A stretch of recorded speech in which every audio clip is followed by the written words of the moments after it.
I've been away for a few days doing some amazing speaker training.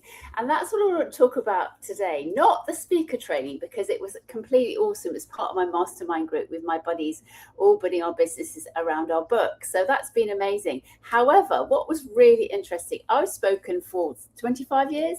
I love the stage. It's my happy place. I've learned a whole new way of speaking. I've learned I'm not actually speaking, obviously, but stagecraft. I never really understood what stagecraft is, but it's how to use the stage to your benefit and for the benefit of the audience. So it's far more impactful for the audience. So we'll see what happens in my next presentation. But the point I'm making today is I think it's really interesting. We do things because we've always done it. And how often does that happen in our leadership? We keep going no matter what, thinking that an insanity, we know, if you know the definition of insanity, is doing the same thing again and again and expecting a different outcome. So how much are you doing the same thing again and again and not getting an outcome that you want, and just keep plowing on? Because sometimes it's so easy just to keep going and doing what you're doing than having how do I change it? Now, going to the gym is another classic example. You know, I love the metaphor of the gym because I love going to the gym every morning. Now, if you do this, and I've also learned this as well, if you do the same exercise class week after week after week, it's not, your body has so much memory that it doesn't really do anything, except obviously it gives you maintenance. It's not going to get you fit or slim or whatever you want to go, whatever your goals are for going to the gym. And it's the same with so many other things in life. If we do the same thing, keep going, we don't actually get the benefit. We don't actually get the development. If you eat the same food every day, then something's going to change if you want to change how you feel, how you look, how you whatever.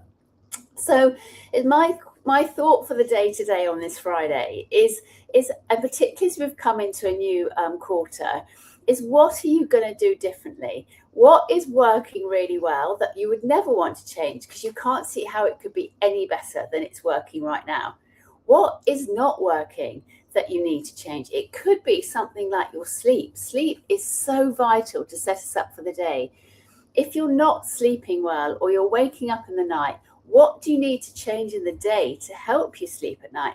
Is it turning your phone off before you go to bed? Is it thinking about your itinerary in the day? Are you giving yourself any break in the day? You go flat out from the moment you wake up to the moment you go to sleep. Are you giving yourself the power of the pause? What are you eating? Are you getting fresh air? That's another example. If we keep not sleeping well, it has a massive impact. But what do you need to do differently?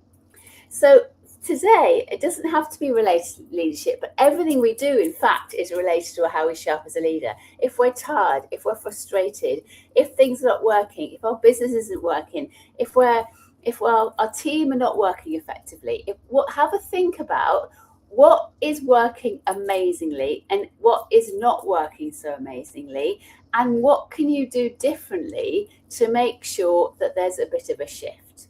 Now, I feel like I'm learning to drive again. I've been driving since I was 20.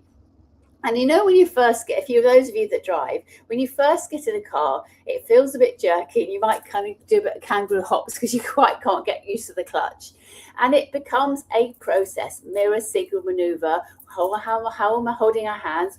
Where's my foot for the clutch? Where's my foot for the brake? Where's my hand for the gear stick? It becomes a sort of a series of events that you do when you're driving. And then suddenly you realize you never think about, am I going to change a gear now? Or what am I doing? You know, it just becomes so automatic how to drive a car. Yes, of course, we always need to be in attention. Of course, drive our very safest and our very best.